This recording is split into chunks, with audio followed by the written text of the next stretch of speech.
Hello again, fellow basement dwellers. It's your good pal, Patrick O'Dowd, welcoming you into another edition of Bandwagon Nerds, a part of the Chairshot media family on thechairshot.com. We got a great episode for you today. We're going to talk about The Boys episode 3, an awesome gaming con opportunity that Dave shared with us over the interwebs during the week. The PlayStation 5 news. There's tons of news. Well, I don't know, tons of news. It seems like there's some news. More people seemed interested in the look than actually what it could do. And we're going to talk a little Bill and Ted's Face the Music. And then for the second half of the show, our good friend Christopher Platt's going to join us. We're going to talk a little more HBO Max, as there was some interesting news that came on there regarding HBO Max and its decision to pull Gone with the Wind. But before we get into all of that, figure we should start by bringing in the other two hosts of the show for this week. We'll start with the man who's been here since day one and only missed one complete episode, and that's Mr. David Ungar. David, how the heck are you today? I'm doing well, just trying to figure out how I'm going to fund all these new game consoles in 2020, because I sense a lot of money going out the window. You got to buy them all. You got to buy the coffee table and the router, the winged router. The router, yeah. And I don't even know what the Switch is, if you can ever find one. That's true. And the other voice that you just heard there chiming in, it's him. It's the scientist himself. It's DPP. DPP, how you doing, pal? I'm doing awesome. On the same boat. I'm starting to collect this money that I've been saving during this quarantine to get ready to buy some new consoles. That's for sure. I blew a lot of money this week during quarantine. Yeah. Because and it was I blew it on productive stuff too. Like, that's the thing, is like I think I shared this in the last week's episode. This week I enjoyed a 1 week unpaid vacation courtesy of the state of Massachusetts. I was furloughed, as was the rest of the University of Massachusetts if you were a non-faculty member. Like, everybody's taking a week off at some point in the first 3 weeks of June. Yay us. And so this week I actually took it upon myself to get the haircut.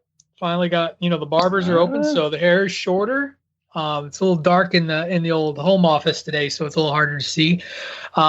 Spent a lot of time doing like yard work, and I think I dropped, a few $100s on things like mulch and hedge trimmers and just all kinds of stuff, to where it actually looks like people live at our house now.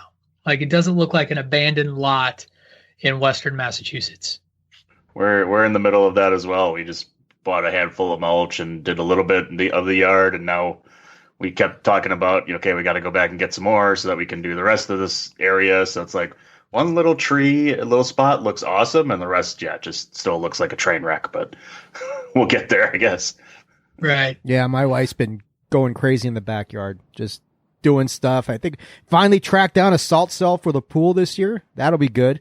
Sick of chlorine tabs. That's a pain in the ass. Anyway, I digress.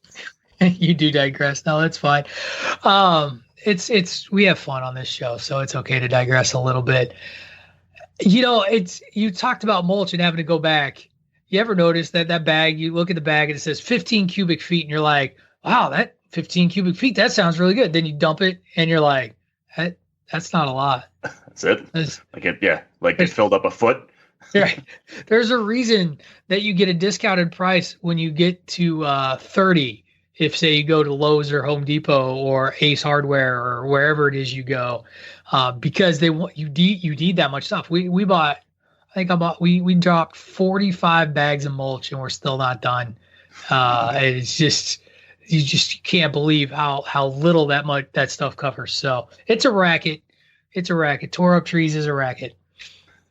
But yeah, anyway, have fun with that, Patrick. I'm just, you know what? But here's the thing: is we're back to work this week, so there won't be any of that. And then next week, you guys are without me. Rick's returning to the show. I am taking a week off. We're going to Cape Cod for a vacation, a nice little private place, private beach, kind of away from civilization a little bit. So we're excited to do that. So the family will be away. So it's going to be at least, July before we finally get the yard mulch. And by then all the old mulch will have dried out. You'll need to put new mulch down on the old mulch. And so it's the snake that eats its own tail. fellas. Yeah, DP, we better make sure we get Tunney on next week just to keep things completely grounded. I know me and you are okay, but with Rick coming back, I mean, we need Tunney. Yeah, we're gonna need some mulch. You need some mulch. You need to cover up the weeds. Oh boy. Well, anyway, before we get too far into this, I want to share a little bit of news. It's actually not my news. In fact, I think we should give the guy whose news it is his opportunity to share it, and that's our good buddy DP. You started something new this week, man. Why don't you tell our listeners a little bit about it? Yeah, so this recorded Thursday. We dropped our first episode on Friday. It's called A Winner Is You, and it's all about all things gaming. We're planning to talk, video games for the most part, but we're going to talk some board games as well. In there, we're looking forward to doing some video recordings that we're going to throw up on the Chairshot YouTube page of us playing some tabletop simulator games, probably like some Catan or things like that, and get those out there for everybody as well. But, initially where it's more focused on video game side of things, we talked about PlayStation 5. It's a bunch of new guys that have not podcasted before, and I am. Oh, that's always fun. And I host. I'm used to PC Tunney taking care of the hosting duties, and now I have to host, so it's fun. Yeah, but you're not a novice. I mean, you've been around me and Tunney and Patrick and everybody else for so long that you could do it better than us, obviously. Hey, this is the first podcast that I hosted ever. So there's that, and even that one, there wasn't really you're doing a hell of a job. You're doing a hell of a job, Patrick. Our ribbing each other aside, you're doing just fine, man. I do believe it was Tunney who one day after we did an episode was like, Patrick should host the show. Like he just made the call and everyone's like, okay. And that's how Patrick O'Dowd ended up hosting Bandwagon Nerds. Greg agreed, but it's worked out. I agree. I think it's worked out well. I've enjoyed doing it, and I'm happy to keep doing it. As a nice little treat, we just talked about this before the show, but we are going to do instead of our normal outro, we are going to give everybody a little bit of a sample of A Winner Is You at the end of this. So make sure that you listen all the way through. Give yourself an opportunity to get a little flavor of A Winner Is You, as it's a fun little podcast, and I was excited to listen to it, and got a little fanboyish when you guys were talking about old video game systems and strategy guides and Nintendo Power. And you brought up the hotline, the old Nintendo Power hotline, or I don't know if it was Nintendo Power that ran it, but there was a Nintendo gaming hotline, and all of you were like, we never called it, but it was there. I called the hotline once. No kidding. Where were you stuck so badly? So here's the thing is I didn't have time before the show to look up the game. And this is a game that exists. I know we've had this joke before. It's a real game. It was a Nintendo Entertainment System game, and it was kind of like an RPG where it had these different screens with puzzles, and it's like Shadow something was the name of it. But there was this part in the game where you're going through this old castle, and you come to a bridge, and the bridge is guarded by a phoenix, or not a phoenix, a sphinx. And the first time you face this sphinx, you get rid of it by throwing a spear at it, and it goes away. But when you come back to the room later, it's back. And if you try to cross the bridge, it kills you.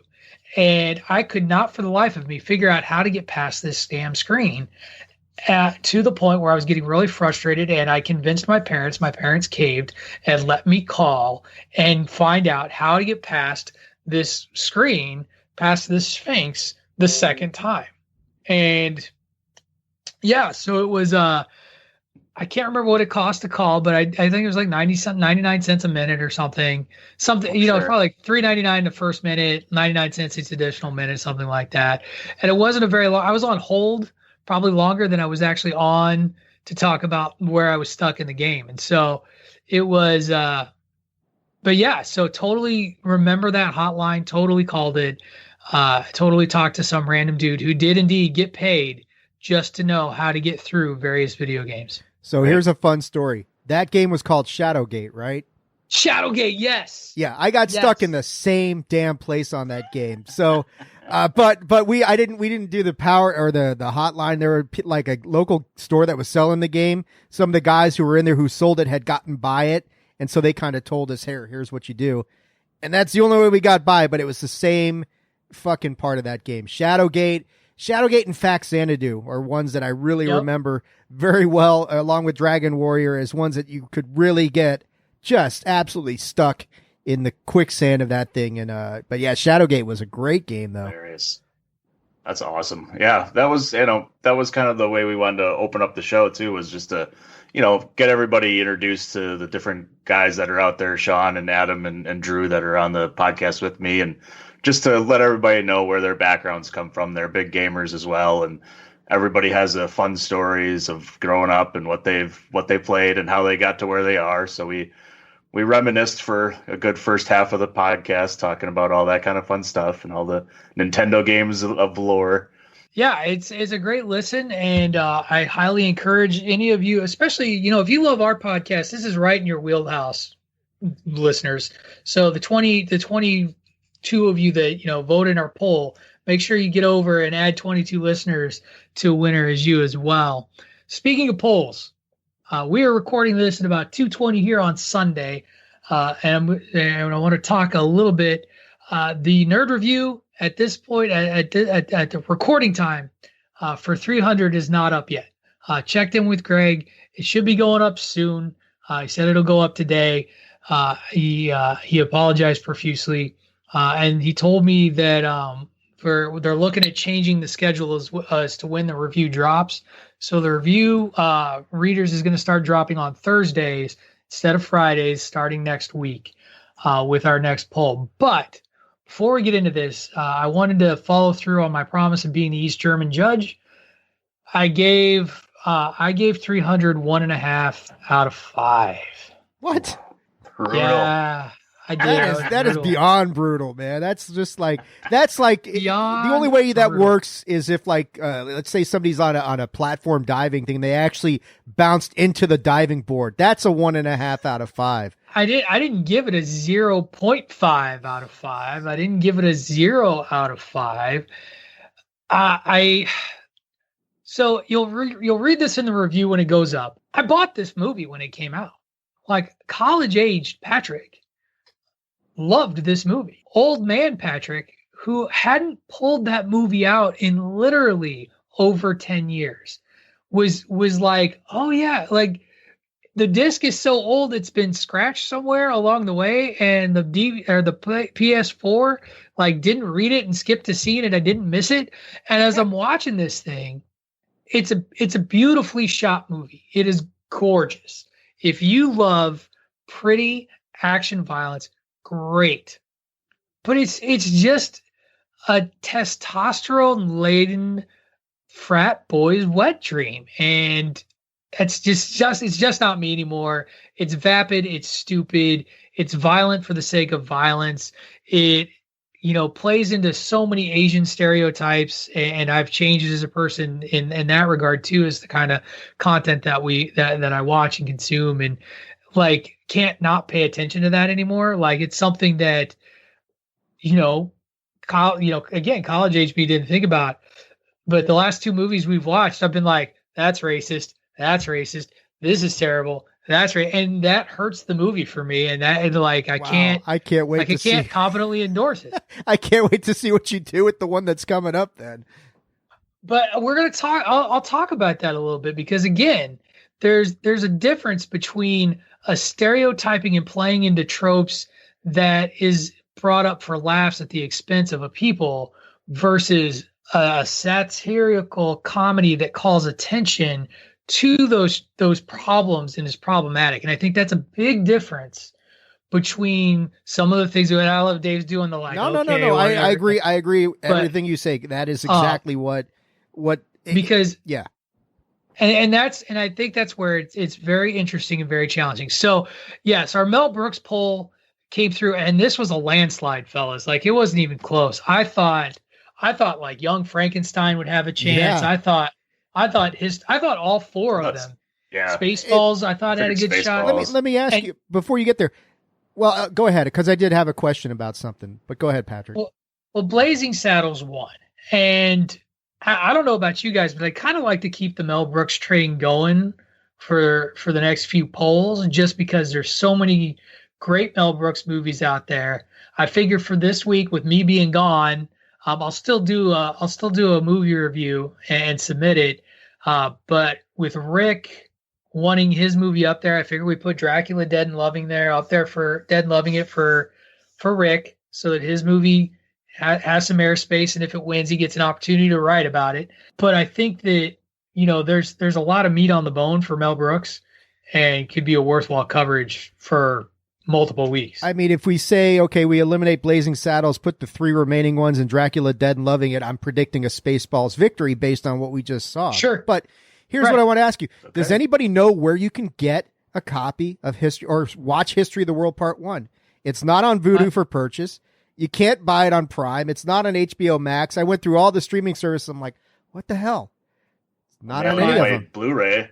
Yeah, Blu-ray. Right, yeah, there you go. I'll mail it to you. In my movie cabinet. Thank you. So there's one resource, and I strongly encourage you guys to look into this, because it's a free resource if you pay taxes and use your local library. Because your local library provides media, and that's where I get a lot of the movies that we review that I don't own. And I don't know what your library system is like in California, Dave, or in Wisconsin. It's fucked.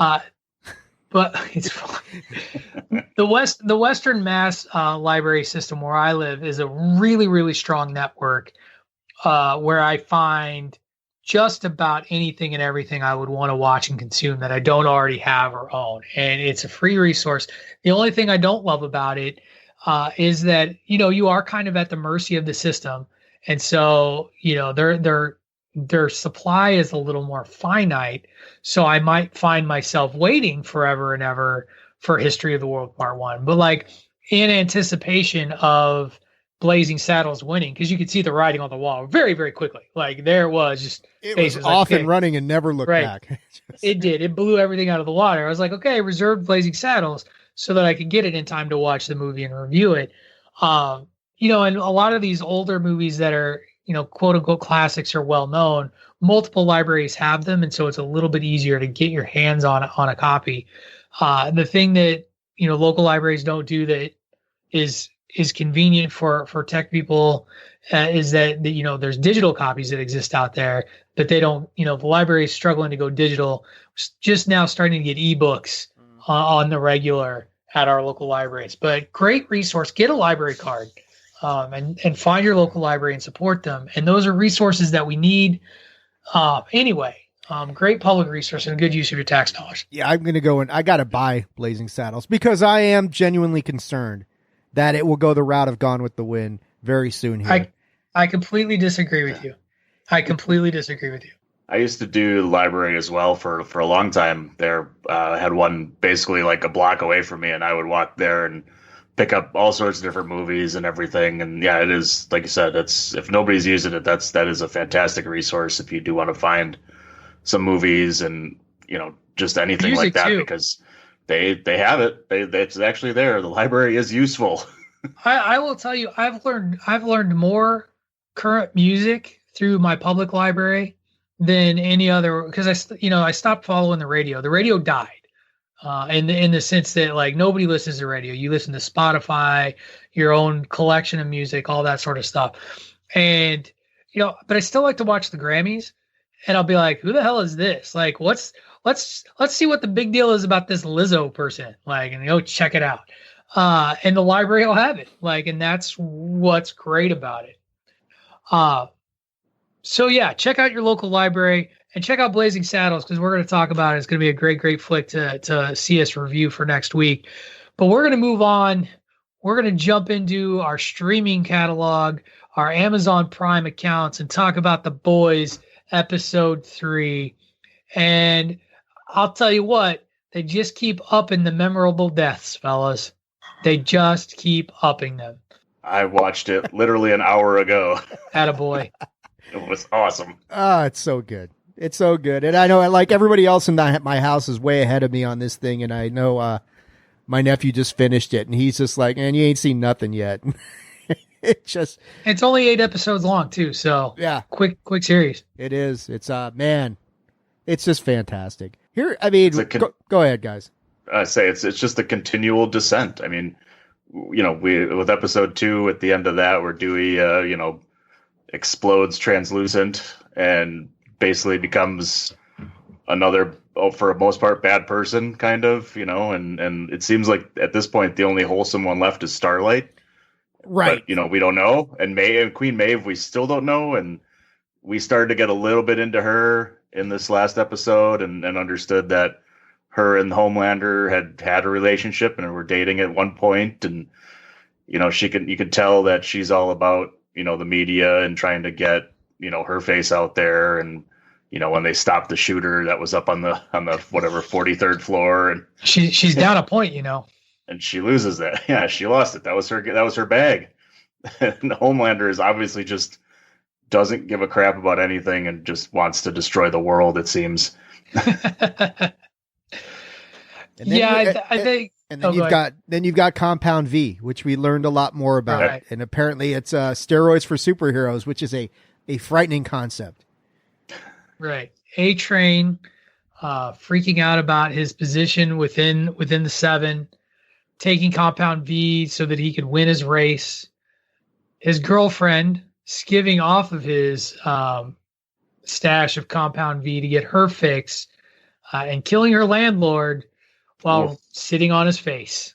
And there's no delicate way to put it, as her, as again, we see this level of depravity with these people with powers, and, how people are wrestling with real human emotion and real human problems in a way that a superhero way. Cause that's what's really fascinating about what happens here is this girlfriend who's upset at A-Train because he refuses to acknowledge that they're together publicly, that they're, together in secret, gets angry, does some Compound V, starts mad lifting weights, and then tries to have revenge sex with their landlord, and, inadvertently kills him in the process by crushing his head, is just, it's like, it's bizarre and over the top, and yet it's still a relatable thing to happen. And that, because real people, react in these ways, just, without superpowers and without crushing people's heads. And that's what I really have appreciated about The Boys, is that there is this real human element to these supers. You also see that Huey and Starlight's relationships growing, but that Huey's conflicted because he's got this number and he wants to date her. Yet at the same time, he tells Billy, he's like, "Yep, I got her number," and they're going to want to use that. And I mean, and to me, that's the best part going on right now. It's this conflict and I love how Huey, he's all hung up on Robin for the first half of the episode. And then as soon as Starlight gives him the number, it's like, Robin who? It's just moved on quickly. Yeah, we're out of here, but yeah, it's going to be great because he's obviously interested in her. Right. And at the same time, he's aligned himself with people who have vowed to take down the 7. Starlight is one of the 7, although as Dan says, she's the most wholesome one, and the only one who seems to have any sort of moral compass is Starlight. And yet she's compromising those values little by little. And that's the thing, is it's like this crawl inch by inch. And first it's, here we are, it's over a uniform, right? Like that's where Starlight is stuck. Is she's got this uniform that's highly sexualized and she hates it. And she keeps having these little acts of defiance against the company. And yet, while she's having these acts of defiance, she's still going along with it because she's still clinging to that dream. Right. This is that the dream that you wanted, and you start to, the company is like, well, you want to play ball, you want to be part of us, and you can see the conflict starting with her. You don't know which way she's going to go at this point. And, you wonder, is that the way a lot of these other ones started? Maybe they were, for the most part, wholesome when they started. And, the company basically deteriorates your honorability and you become just this kind of awful human being in a sense that you start to not care about everything else. And you do what you want to just be part of this team. Right. And you guys both raise great points because Huey just basically tells her, why don't you just quit then? and she doesn't take him up on that offer. She says, I better get back to work. Yeah, I mean, the option to quit is there, but it's not really practical. But I mean, we are 4 for 4 on series, guys. And I mean, if you ask me which one of the four is the best right now, and we're not even through the boys, it's just a toss up for me. And I was talking to somebody today. It's like, man, I know Mandalorian comes out in October, but what if all 3 of these other series we've watched drop season 2 at the same time? Man, these episodes, every episode's going to be like 25. They're all going to be 4 hours long. So. Well, and I can't remember where season 2 of The Boys is right around the corner. Like, it's coming soon. Have they confirmed that? Because we were talking today and we weren't sure whether they'd confirmed his second season. Yeah, the second season is done. Like, it's wrapped. They're just waiting to drop it. I believe it's late summer. I think it's like mid to late July, maybe early August, somewhere in there. So, man, that'd be great if that happens, and then that will end right about the time Mandalorian drops. Right. We may never get to Doom Patrol because that one came. I mean, has anybody watched any of that? Because I mean, all I know is from my nephew telling me this has got the greatest comedy scene in the history of streaming on it, and I'm like, that's a bold statement. I don't know what it is, but has anybody watched any of it? No, I have not watched a minute of Doom Patrol. I saw that it was available on HBO Max, and the only thing that I know is that Brendan Fraser is the voice of the metal guy that's in there. Like, Jesus. That's it. So, and I don't know their names. I know it's a DC property. And so we would watch a DC show, Dave. I'm in. We'll have to put it to the people again once The Boys is done. But I certainly think that's one that should go on the poll, not the stripper poll, the poll. You know what I mean? Right. You guys know. Yeah, I know what you do. So, yeah. So here we go. We still haven't gotten our hands on Compound V yet. We'll see how that goes for the fellas moving forward as they still try to work this out and figure it out. Who knows what's going to happen in episode 4? We didn't even talk about the introduction of Mother's Milk, new character, another old friend of Billy Butcher's that does not get along with Frenchie at all. But they've put aside their differences, and he's got his whole thing going on where he's got a relationship he's trying to maintain, while at the same time get his revenge on the Seven as well. Yeah. So I'm not bringing another element into it too. You know, like you don't know I can't remember. Was it Madeline or something? What happened with that? And Madeline, yeah. Obviously, we're going to get that. We're probably going to get that story of them two, and you know why they hate each other so much. There was obviously a job gone wrong. So I'm looking forward to seeing all of that. Right. Explode. There's that, and then there's something with Elizabeth Shue's character in Homelander. That's pretty evident, and I've heard some stuff that I'm not going to spoil or anything, but there's something I know there. What you're talking about. Yeah, there's something going on with those two that you just can't quite. It's like I could see it, but I don't know what it is, and I'm sure I'm going to find out. And yeah, Mother's Milk. He's like, it's like there seems to be more to this guy than on the surface. Like maybe he's not who you think he is. That sort of thing, especially when he's talking to Huey and trying to keep his moral compass in line, because there's a couple of places where you seem like what's his angle here? What's he trying to do with him? I don't know, but it's a great show so far. I know it just gets better from here. I mean, episode 4 will be halfway home, so yeah. Yep. So yeah, more to come. Halfway home, as you said, Dave. Looking forward to hearing your reaction to a lot of this as you sort of alluded to some of the things are coming. I can't wait to hear your actual reactions to it, and I'm sure DP and I, as we kind of watch it and just be like, honest to goodness, as I was watching the episode rundown, I was like, oh, this is when this happened. I remember this episode now.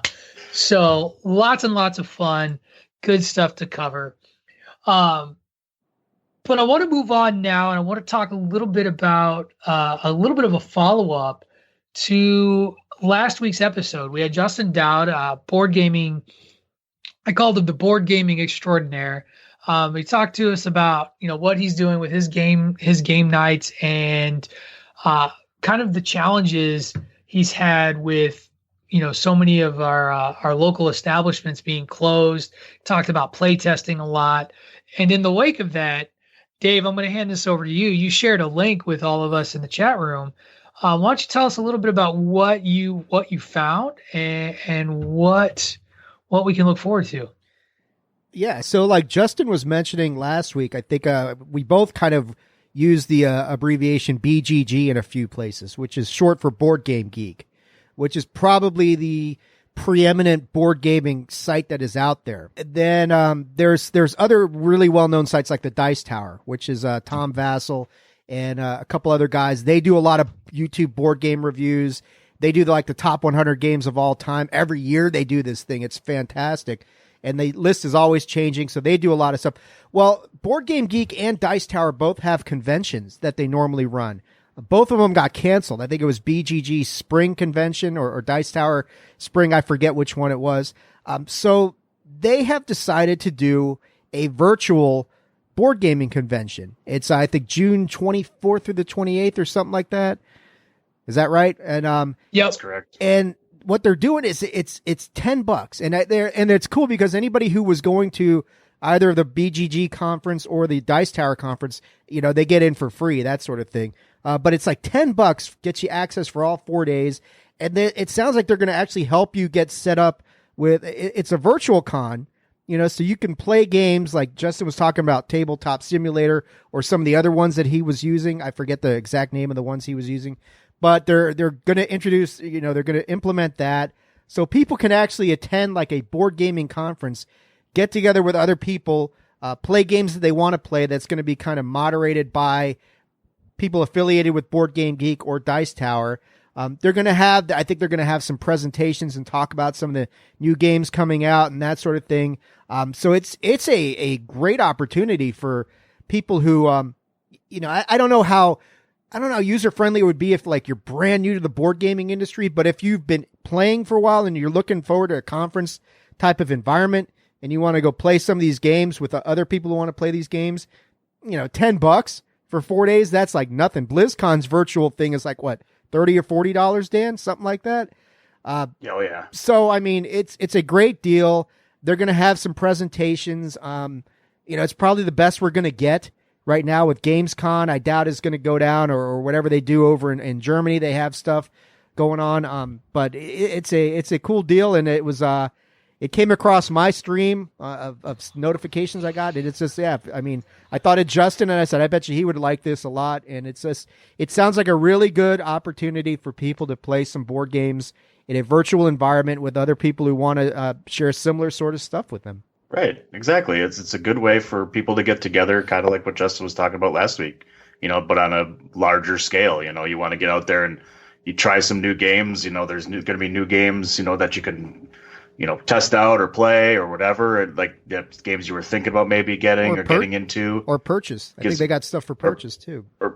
Or purchase, yeah. And you get to, do that at home and virtually and, get together with a group of people, from around the world, wherever, and they'll set you up. They'll get you a game going, and you can start playing. And for $10 for all 5 days you get to go, and do whatever. You got a lot of time to try out some new things and test out different games, and that's pretty fun. And it gives you an opportunity to connect with a group of people that maybe you normally wouldn't connect with. So I think that's pretty cool. It's a good way to keep it alive and do this while you still can't fully get together in this big convention style and play games like this. This is a great option. Again, a good idea by Dice Tower and BGG to kind of come together to do this. Yeah, and Tabletopia is giving away or giving access to their stuff for free. That's fantastic. They got an event schedule. I mean, yeah, you just go to, unless Patrick's going to announce it. I mean, if you just go to BoardGameGeek.com, you'll see they've got the Virtual Gaming Con 2020. I'm gonna try it. Hey, why not? $10. You can't beat that price. You can't beat that price, and I think this is a genius move by them. I think that it links very well to a virtual convention sort of format in that you can set up these various gaming rooms. The real question will be, how many times does the site crash the first day? All right, that's my Disney Plus gets released. Yeah, right, exactly. That's my negative Nancy moment. In all seriousness, this is great. And yeah, like they're going to make bank, and they are going to sell tons of. I think they will sell tons of their product. because that's for as much as a convention is about bringing folks together to like show off product and introduce folks to things. It's also a commercial venture as well. And this is a genius sort of thing. If people find that this is something worth playing, they're gonna buy it. And that's just the way it is. I've never not purchased something at a gaming convention or at any convention. Like you go to a con, you're buying something. Yep. It's just how it is. That's what WrestleMania is, one big con. I expect a live stream from the Winner Is You podcast. That's what I'm looking forward to. I can't wait to hear it. So maybe we can make that happen. He's like, let's look at this. Not a bad idea. Yeah. Look at that. Content creation, baby. Yeah.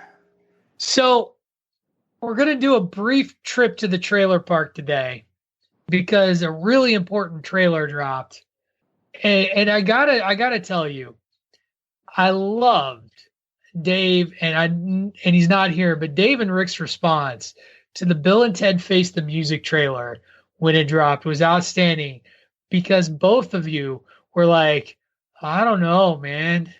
Like, I don't know. It's like a minute and a half of nothing information.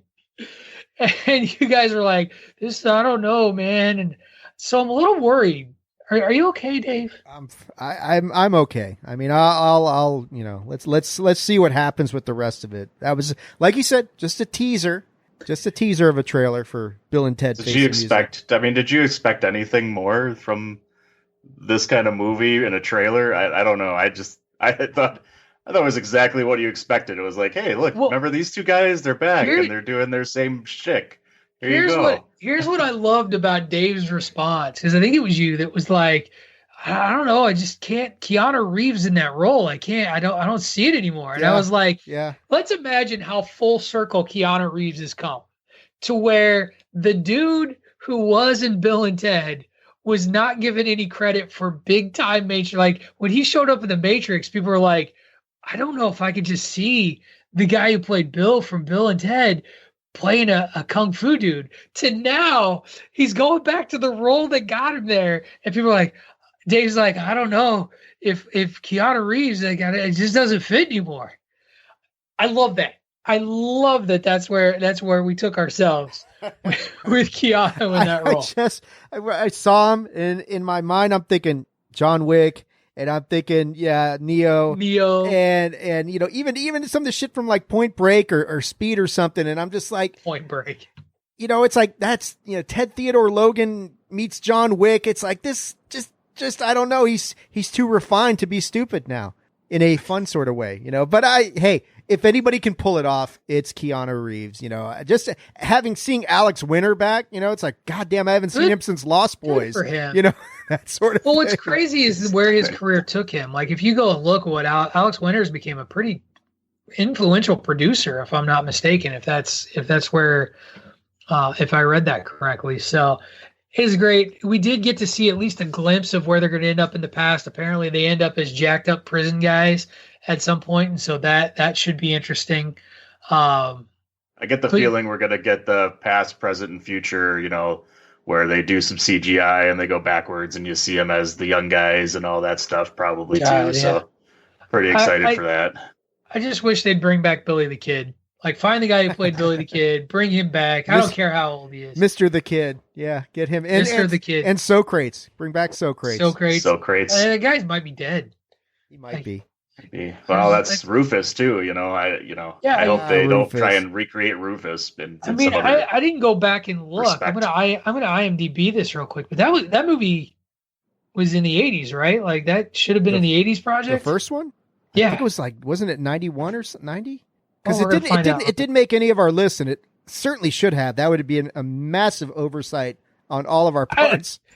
I don't know. It's really hard when you're trying to narrow things down to 10. 1989 release date. So yeah, I definitely didn't make mine. Shame on you. Maybe it made mine. I don't remember. You don't remember. None of us remember. That's okay. I think the movie looks like it's going to be a lot of fun. I think it's going to be a perfect little way to spend an hour and a half to 2 hours. It's going to be mindless. It's going to be funny. It'll be easily digestible, and then we'll move on with our lives, and maybe watch it once or twice after. I'm going to see it. I don't care what the trailers look like. I'm going to go see it. As long as they don't, try and pull a Dumb and Dumber when they tried to bring them back, and that did not work. Right. Rick made that comparison. Rick made that comparison. Is that where we heard it? Okay. I Rick can't remember if it was on the feed or not. And I said there's a big difference, though. It's like they've got the original cast. They didn't substitute them out like Dumber and Dumbest or whatever the fuck that thing was called, where they brought in other people to play Lloyd Christmas. Others. Others. They've got the original guys on here. They were young. Yeah, and that makes a big difference as far as continuity and believability and just acceptance of what's going on. I mean, I could never accept the Dumb and Dumber sequel. Well, and they even did one. Who is the woman from the future in the trailer? It was like a really famous actress, big time. I can't remember who it was. Oh God, like an Emma Thompson or something like that. I don't even remember. Anyway, they got a new Rufus, but I can't remember what it was or who played it. I'll quickly go to the IMDb. Anyway, we're going to move on. We're going to talk about the other big news item that hit that garnered some interesting reaction, and that was Sony. Sony did a beautiful little presentation, a virtual presentation online, where we were introduced to PS5, and the memes that resulted from the reveal of the PlayStation 5 told me exactly how important this was to everybody. So, I know, DP, you've already talked about it on your previous show, or I'm sorry, on A Winner Is You. Dave, what are your initial reactions to the PlayStation 5? I mean, it's anytime they launch one of the new consoles, you gotta kind of temper your expectations a little bit. I mean, from an aesthetic standpoint, yeah, it does kind of look like a winged router. That's true. I don't think you can get away with that. I don't think it looks like the type of system that people were expecting. The white with the white outer part, that's interesting. I assume maybe they'll do a black version as well. I find it interesting that they're going to have the two varieties. One is going to be disc based, and the other one's going to be digital only. Dan, is that what they're doing with this thing? That's an interesting concept. I didn't see that one coming, but beyond that, you didn't get a whole lot of. I mean, they've got a slew of games that they're talking about. Some of them seem very interesting. Like I know. Patrick, your friend who was on the show a few months, Morgan, she talked a lot about Horizon Dawn, I think, or whatever it was. They got the sequel to that coming to the PS5. I saw a trailer to NBA 2K21, which looked really, I mean, the sweat effect was kind of like stunning. It was like, wow, that's pretty cool. That's what I want to see in my video games. Just a good sweat. A good sweat. Yeah. Give me, as opposed to like something mind blowing as far as gameplay. But yeah, I mean, it looks like a very powerful system. It looks like it's going to be a good counterpoint to the Xbox Series X. I mean, it's hard to say because they gave a lot of information and yet they didn't give a lot of information, if that makes any sense. Sure. You left out the most important game trailer that showed up on that. That was the Spider-Man Miles Morales game. Right, but here's the thing. That's Dan, correct me if I'm wrong. That's not a standalone. It's like an expansion to the Spider-Man game, right? No. They said it is its own game. It is its own game, and it's in a sense like a sequel to the first one for the most part. Quiet, you. Yeah. So. Yeah, here's the thing is, I think it's hilarious that anytime this stuff gets revealed, the first thing people do is we talk about the looks and the look of it. Here's the thing. Does the machine freaking work? Does it play is it going to play my damn games? Great. I don't give a shit what it looks like. It's fine. I don't base my home decor around the look of the PS5. I will say, I think it is genius, and I think it is a really good move to have both a disc and non-disc machine available for Luddites like me. And for me, it's really about the type of media I use to consume, because my PlayStation 4 is like my media hub for everything. And that includes my Blu-ray disc player. That includes sometimes just like it can play music. Like it can do all this great stuff. I still have a lot of physical media, and I'm going to still have physical media after the PlayStation 5 comes out. So to have an option to have one that'll allow me to play my physical media is really important to me. Downloading games, most people these days, the younger folks, it's download a game and just put it right on the machine. So I get why having both options is a very good and viable option. Right. And I would imagine the digital only variety is going to be cheaper, right, Dan? I'm sure it'll save you $100. I mean, I know they haven't figured out the price point, but it's probably going to be $100 less, for the digital only version, and that'll save you some money for the people that don't have, some digital media that don't want to use it. And we talked as well on a Winter's You about the aesthetics of it, and it does look very futuristic. And you mentioned it being a home decor piece in a sense sometimes. That is it Modern something? art.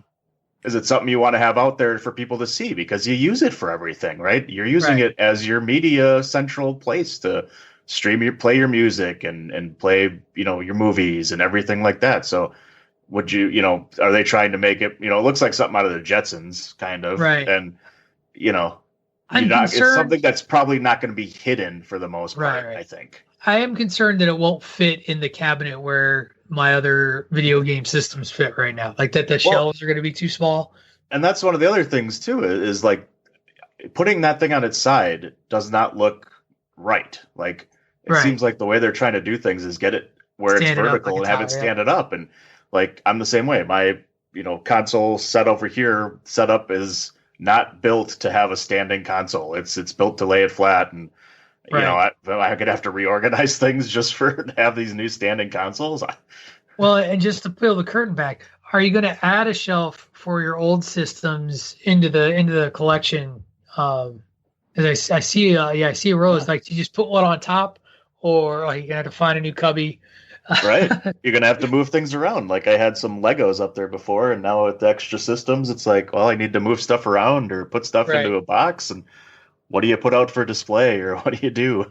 Because like the old PlayStation, obviously everything's going to be backwards compatible, it looks like this time. So that's nice. So you don't have to keep your old ones. So that'll help, I think. And still one of the biggest things that really honked me off was when the PlayStation 3 stopped being backwards compatible for 2-in-1 games. And because the first PS3 I bought was the last of that generation of PS3s that could play all the way back. And good Lord, because not every PlayStation game got converted to a digital download in the PS1 classics or the PS2 classics.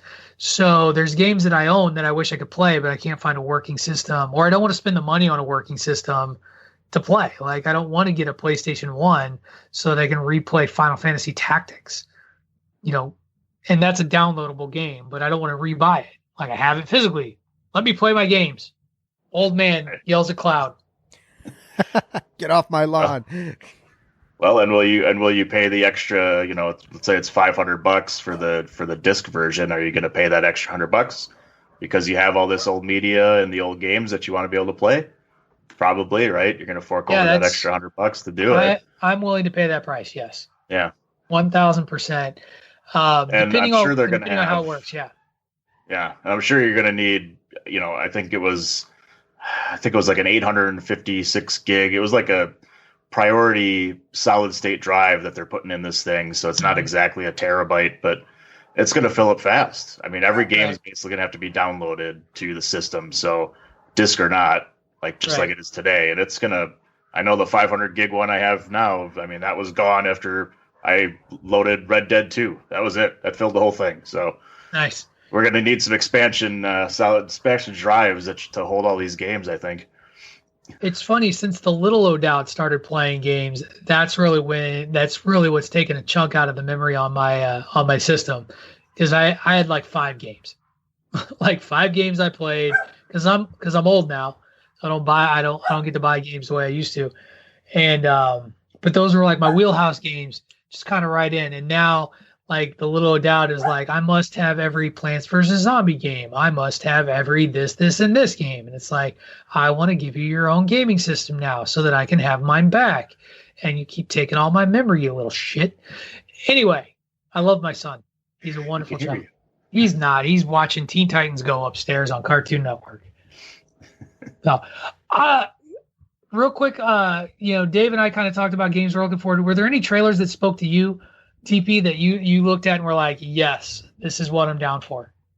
Other than the Spider-Man Miles Morales one, which is the number one thing I'm looking forward to, the other one would be the Ratchet and Clank one. Oh, yeah. I loved the Ratchet and Clank series, and that's one of the other reasons I stick to PS5 as opposed to Xbox, because just there's more exclusive that I like. So that's the other one that I think of all of them that are there are really, really interested to me. I did like even though I don't play them, the Resident Evil 8 trailer, yes, because they're starting to turn back towards that kind of horror element rather than just more of a action first person shooter type of game. So it was kind of cool to see them go backwards more towards the horror element of things. And I know a couple guys on the Winter Review were really looking forward to Resident Evil 8 as well. So that was a good one. So Dan, comparing this to your thoughts about Xbox Series X, how are you feeling between the two consoles right now? I know Xbox Series X is the coffee table. This one's kind of the router, that sort of thing, like we said off the air. What are your thoughts on the two systems right now that PS5's been revealed to some extent? I think it's still always, spec-wise and things like that, they're going to be pretty close to the same. You're not going to see much difference anymore with these consoles. It's going to come down to the exclusives. It's going to come down to which one you like better, and the handful of games that are different between the two. If you like, the Halo series more, or do you like Uncharted more? Which is your go-to, and that's kind of the way you're going to lean, because everything else wise, it's going to be the same. And I think aesthetic wise, you're not going to care. It's whatever you want to play. So right. And you're going towards whatever games you like the most when it comes to exclusives, I think. And then you have people like me and you probably are like, I got to play them both. So, It's true. That's the hard part now is I love them both, and it's hard to pick. And I had to make that decision on the Xbox One or the PS4 to give up any of those, and I made that choice. Do you have to put an addition onto the house so that you have enough room for the giant ass Xbox, whatever it's called? I was gonna drill a thing into the wall so I could kind of set it in like a stone. Right. I hear they deliver it with a fork truck. It's so big. So can't imagine it's that big. I can't wait to hear. I can't wait to hear more news about this, about both systems as we get closer and closer. Allegedly the magic date is November, so I can't imagine we're not going to get more news coming in the next few months, couple weeks. Who knows? And hopefully, once all those details get released, I'd love to see if we can bring Morgan back to actually talk about at least what it can do from the aspect of her job, because you got to imagine what it can do with sound is going to be amazing. Yeah, and she did indicate she was very excited about the new consoles. And with this year, with E3 being canceled, right? Stuff's going to trickle out. It would have all just been like an explosion of information that would have been going on last week had E3 been going on. So. Yeah, I expect a lot of stuff is going to trickle out over the next couple of months. Yeah, absolutely.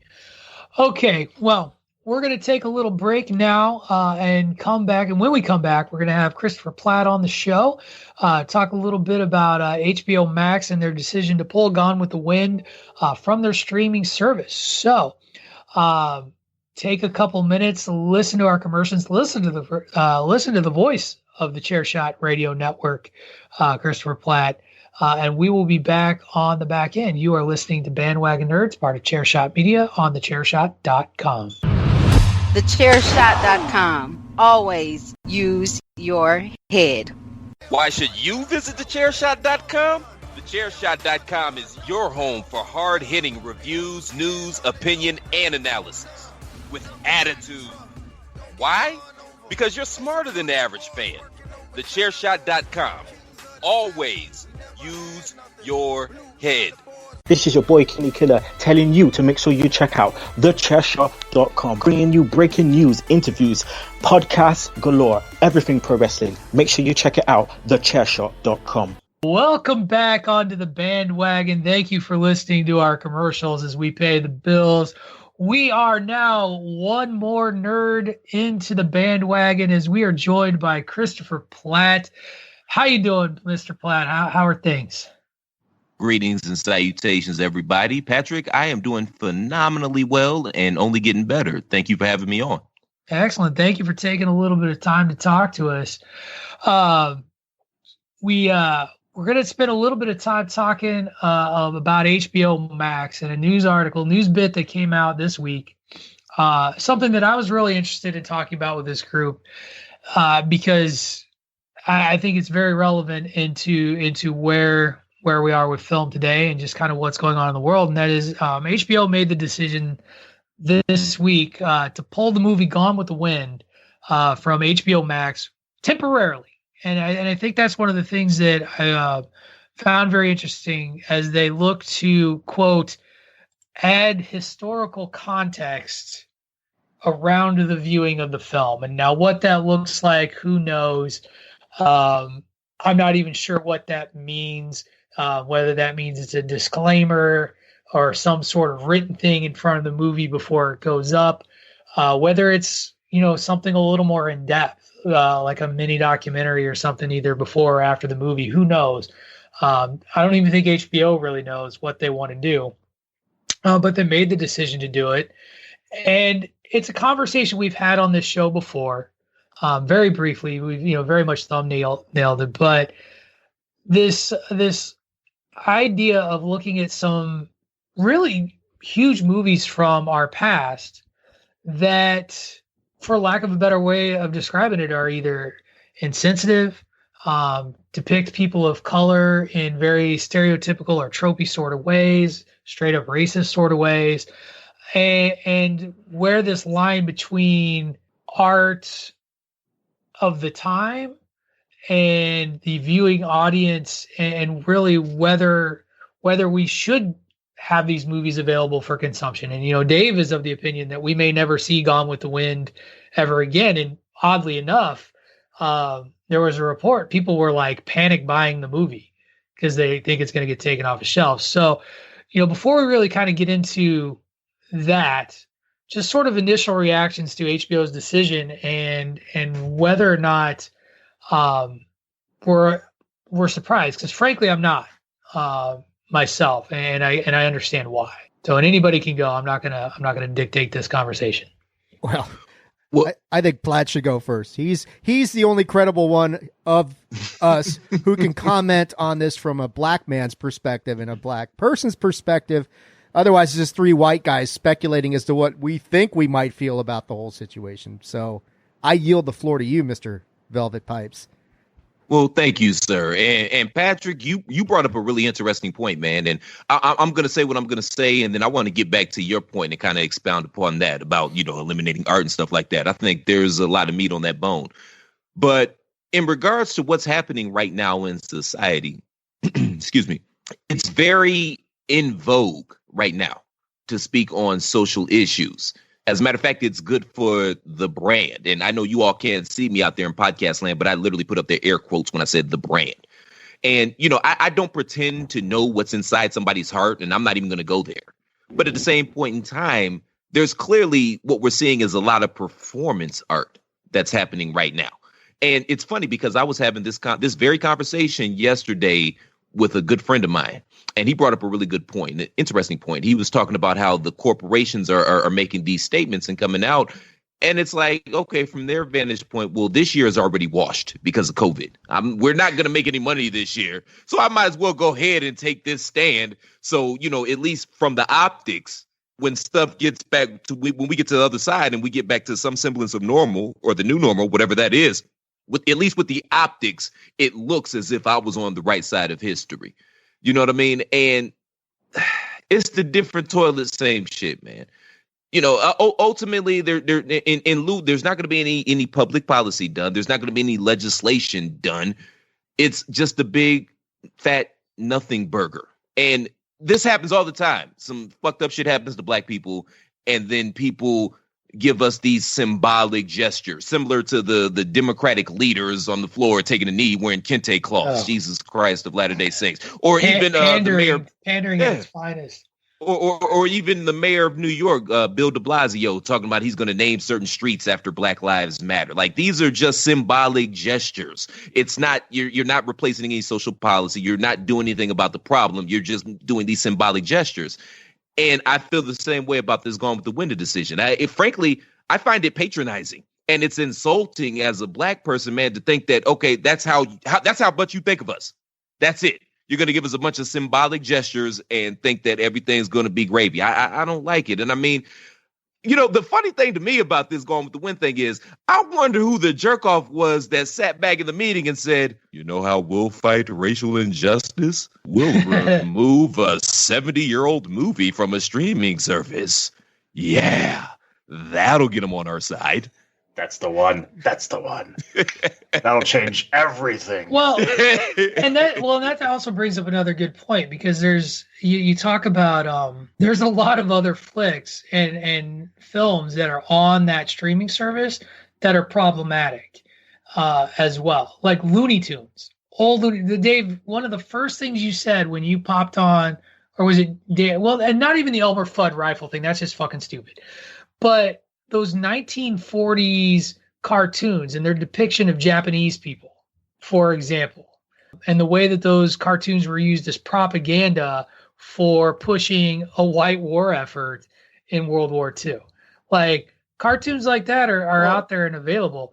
Wasn't Walt Disney just hugely against the Jewish community? And, oh God, yeah. All that depiction that are in all those cartoons are just horrible. In that sense. And let me put this out there. I mean, Disney won't show. I mean, Song of the South is a problematic movie. Yeah, absolutely. But that's an understatement. Yeah. But you look at it and say, okay, are they depicting anything that is that much worse than what's depicted in Gone with the Wind, which is almost like trying to say, hey, some of these slaves were kind of cool with this whole thing, and that's kind of the problem with the movie. But right.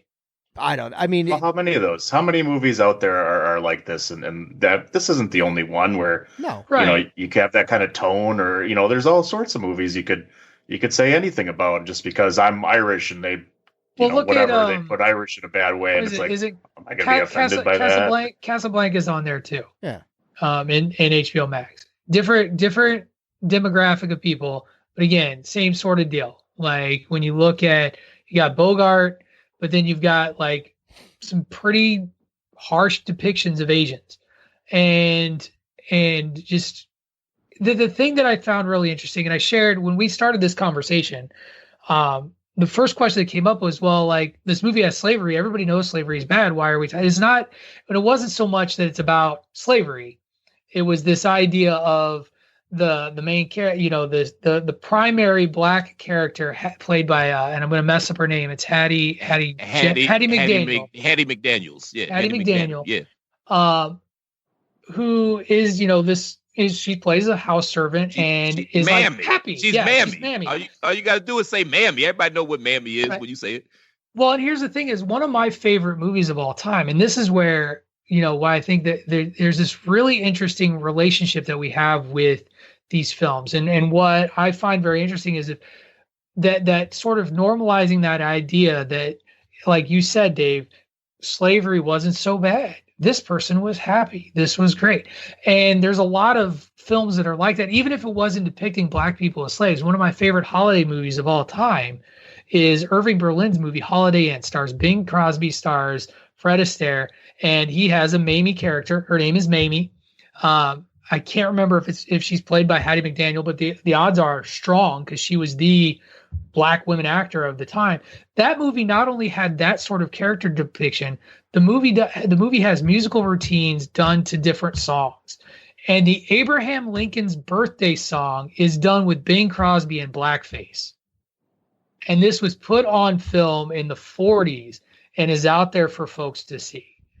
And it's easier for folks to see. And this is where it's kind of this idea of what is more insidious and less and less sort of blatant. Like, you can look at that routine and be like, that's racist, that's horrible. We know that's racist, that's horrible.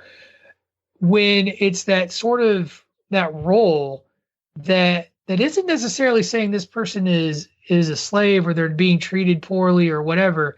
That idea of whether or not this was something that maybe wasn't so bad is really where the argument came to perpetuate. And we shared this New York Times article that's really what this author, and it was a Black woman, and her name was Angelica Jade Batista, or no, Bastian.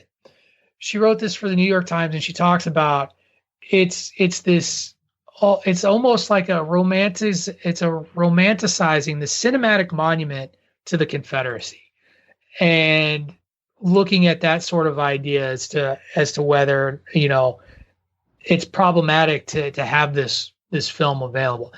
I get what you're saying, Platt, and I hear you, and I find it really interesting that this is the one. Like, that's all we're going after. If you're really going to do it, go all the way.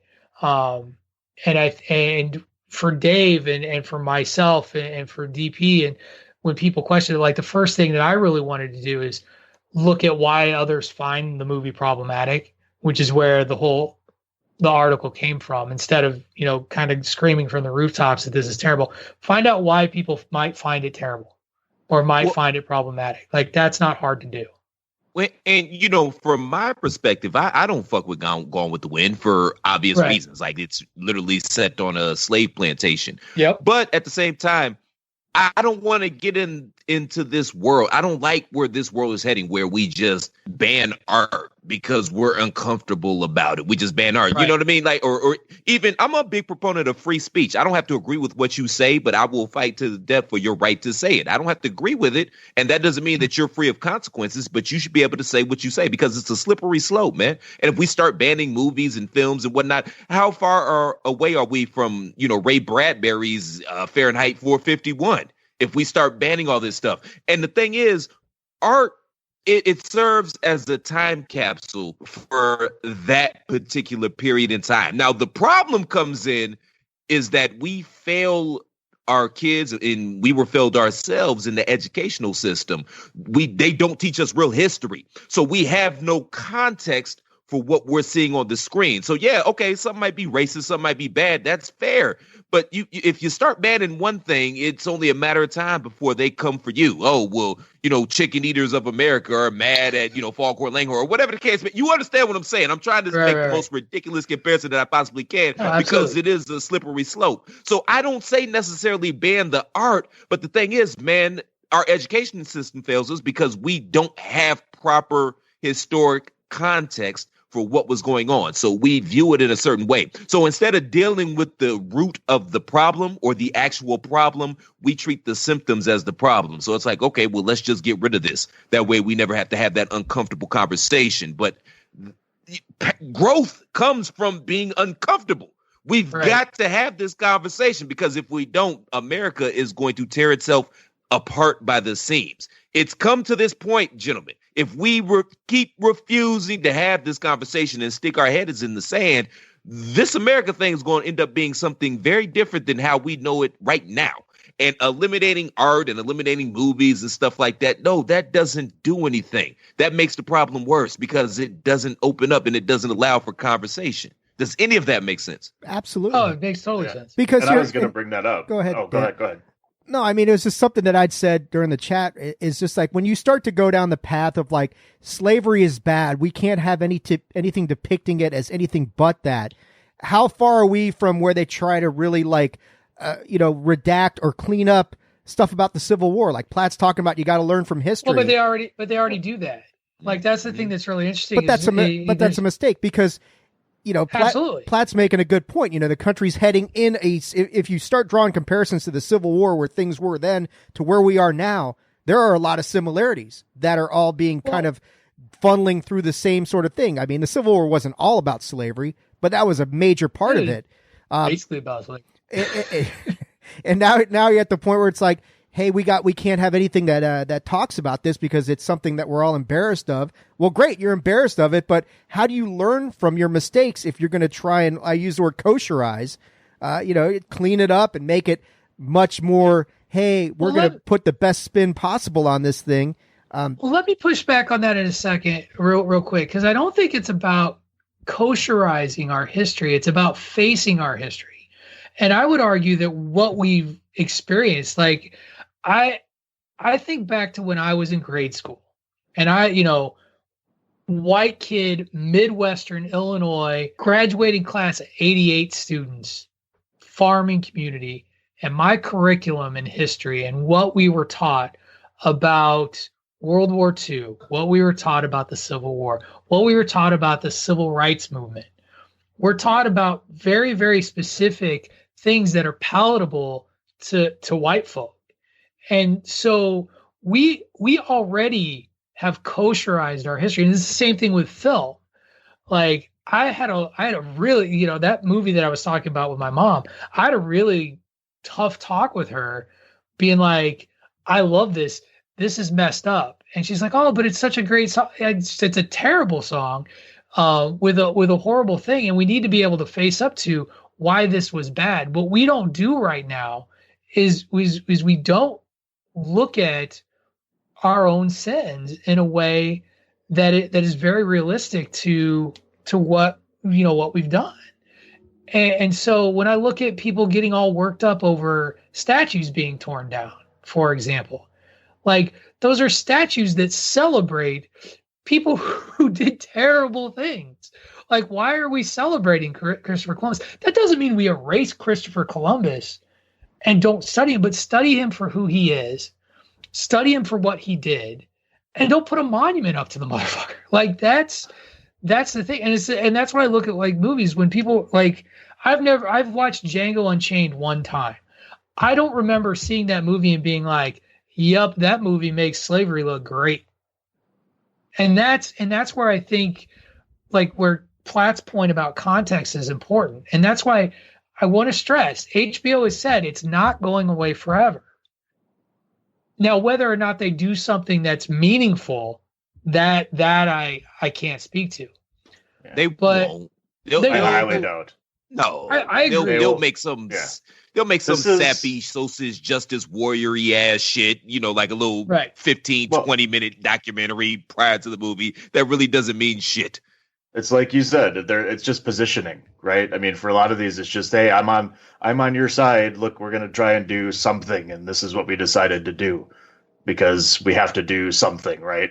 Rather than just sit back and do nothing. And I really like that you guys all brought this up because this is kind of where I was going to go with it to ask Platt is where the extreme is to where you stop doing things or whatever. And then talking about the education, and I think that's the most important thing is it's movies. Movies can give you a bad sense of reality. They're inaccurate depictions in a lot of cases. They try and say this is based on history, but it's based on like, hey, we saw, a black guy get whipped once and we decided to make this movie. Like it can, like, it's not like it doesn't necessarily have to be true. We need that education system to teach everybody the history of things and what happened. And I think, Patrick brought it up a little bit, like in certain places, your history teachers in school only teach you certain parts of history. They, you don't get every piece of it. You don't get everything. And you need to. You don't get your history from movies. Don't get your history from, just the media or whatever, because there's all this wrong things that are out there. You only get bits and pieces of good stuff. You don't want to erase it from history. We want to learn from the history. We need to be taught all of the history and not just what you want to hear or, what you want to push down because nobody needs to know about what's happening over here. Hey, look at this thing. It's all good. I'm making it good. Don't worry about that. That's not right. It's not right. And everybody needs to understand what has happened in the world and just get that knowledge. Don't learn it from these other things. That education is the 100% the most important thing to learn, and read the history books and have teachers teach you these things. So, so we can learn from the things that have happened in the past. And read history books written by people that don't look like you. Yes. Because and I think because that's the community thing of the split where we learn certain things and other communities learn different things. It's like that's not cool. You can't do that. Let me give you two It'll good stay books separated to start forever. your journey. Two good books to start your journey. Number one, Lies My Teacher Told Me by James Lowen. He also has a really good one about sundown towns, which still exist, BT Dub, but he has a good one about that too. And They Came Before Columbus by Ivan Van Sertima, and it talks about the African influence on this continent prior to Columbus, quote unquote, discovering the land. Those are two good places to start. I'm just throwing that out there.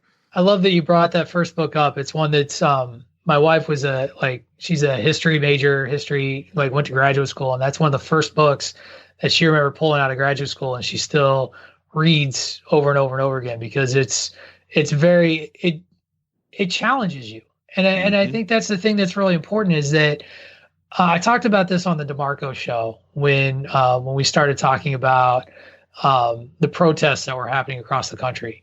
And the thing that we can do, if nothing else, is to make that effort to educate ourselves, and to make that effort to hear other voices, whether it's through media, whether it's through reading, whether it's through watching film. Like you talk about we were talking about gestures earlier. I think one of the other gestures that we haven't talked about. How many streaming services have you logged on to, whether it be Amazon Prime or Netflix or whatever, that all of a sudden has all these movies? It's like, hey, check out these Black Lives Matters movies. Did you notice on Amazon on The Boys as well? Yep. They changed it to A-Train's image for like a week, and now it's back to Homelander again. Right. It was like, hey, look, we care. Amazon made all these primarily, movies primarily made by Black directors and writers and producers, made them all free. And I don't know if they're still free to view or free to rent or whatever. And those are the funny, it's one of those things. It's, as Platt pointed out, it's a hollow gesture. It's also one I don't think you should avoid taking advantage of. I think that you should explore some of those meaningful flicks. Like if you haven't watched on Netflix, if you haven't watched the 13 documentary, go watch the 13 documentary. It's amazing. That's and how many people have gone out and looked for it? What's the oh my God, what is it called? There's a really good documentary about James Baldwin, who was a writer. He was a writer, and not right. Obviously, he was a writer, but I'm saying a writer. But I'm saying he was a writer. But what is it called? But it's really good. And it's on. I don't think it's on Netflix. It's on. I think it's on Prime though. If you have that. Oh goddamn! I got the Google machine. It's really good. Is it a documentary or is it just? No, it's a documentary, and they have stock footage of James. Oh my God, what is it called? But it's really good. You should go out your way to check it out. Oh, I can't remember. But yeah, I'm not here just to fill the dead air. I'm not here. I am not your Negro. That's it. Yes. Yeah, it's on Netflix. Yes, that's it. Is on Netflix, it is on so. Netflix. Yep. Okay. Yeah, check that one out because James Baldwin was, just an eloquent writer and speaker. Right. People are quoting him out of context a lot too. It's really interesting. Of course. And y'all have also repurposed Martin Luther King as well. Oh, yeah, what I mean? He just held hands and wanted us all to be happy and peaceful. Didn't you know that? He didn't get put in jail or nothing. He didn't get beaten ever. He just sat and get kitchen counters and was quiet. It's interesting, and that's the thing is that idea of making history palatable to white folks, and really being able to challenge yourself and to challenge that vision. And it's not just Black people. I think it's one of the things that's really interesting is we're paying attention to Black people right now, but. I put over that documentary a couple of weeks ago that was on the ESPN's 30 for 30 about Bruce Lee and about, what he faced just trying to get an acting gig that wasn't a manservant that could do, kung fu, and what he had to do and the efforts he had to put out there. And, it's his desire to act and to change his vision was based on the depiction of Asian people in film. And the best example of a terrible depiction is the movie Breakfast at Tiffany's, where Mickey Rooney first of all, white Irish dude plays an Asian neighbor, with goofy makeup, with the teeth and the squint and just the horrible act. It's awful. And people are like, I love that movie. Audrey Hepburn looks great. Like that, like that's what we got. And so, yeah, the other thing that I think is really important for anybody that's listening to this, and I appreciate when folks are willing to share their experience. We should not expect them to share their experience. It is not their responsibility to educate us. And that's not to say that you can't ask a question or to have those conversations and to have critical conversations. But it also requires some effort on our part as white folk to do the work and to teach our, and to take the time and to hear what's being said to us and then educate ourselves as much as we ask others to educate us. And, I have a mixed relationship when it comes to media and entertainment and stuff like that. Like, right. Again, let clarify, man, we don't start eliminating art. But the thing is, a lot of y'all, like you brought it up, Patrick, you went to school with 88 melon farmers, man. And I'm pretty sure none of them had any melanin in this system. You know what I mean? Like we had one. He was from the Philippines. Okay, that's fair. That was our one. That's fair. That's fair because they're basically the Negroes of the Asian population. So that's fair. That works. But no, my issue with art and media is that a lot of y'all don't grow up around black people. You don't live around black people. You might have that one black friend at work that that you talk with and this and that, but you don't really know black people. And the only depiction that you get of black people is through the media and through entertainment. And, the scope for blackness is so limited in that space. You know what I mean? So it everything is stereotypical. Like, I mean, for example, man, a dude like me, I'm black as fuck. Y'all know that. And I don't hide it. And I don't hide talking about the issues. But at the same point in time, I'm also a nerd. I'm that guy that likes Wu-Tang Clan and Seinfeld. But if you listen to the media or if you watch movies or television shows, stuff like that, a guy like me doesn't even exist. That's about that inaccurate depictions that I brought up earlier, that you can't go by everything that you see when it comes to movies or the media, because it just doesn't tell you the stories and things like that. It doesn't tell you the accurate stories. You gotta understand that everybody, like you said, you're a nerd just like us. Yeah. There's no difference. Who cares what color you are, right? I mean, shouldn't matter. Should never matter. Yo, I went to college, man, in, buttfuck, Ohio. I went to college at Bowling Green State University. It's right in buttfuck, Ohio. Bowling Green, I know Bowling Green. Yes, yeah.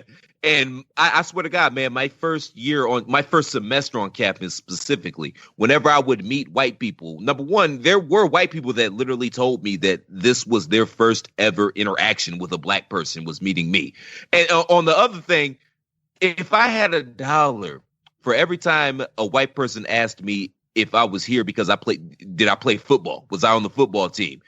Now, number one, I'm 6'2", $175. So if I played any sport, obviously basketball would be the obvious choice, but we ain't even going there. But, if I had $1 for every time a white person asked me, did I play football? I could have paid for my whole education and probably got my doctorate off of that. You know what I mean? But just because their frame of reference was so narrow, because they hadn't interacted with black people and all they had was what they saw through the media, through television, through movies and this and that. You know what I mean? And that's really where the fear comes in, because y'all don't really have to interact with us every day.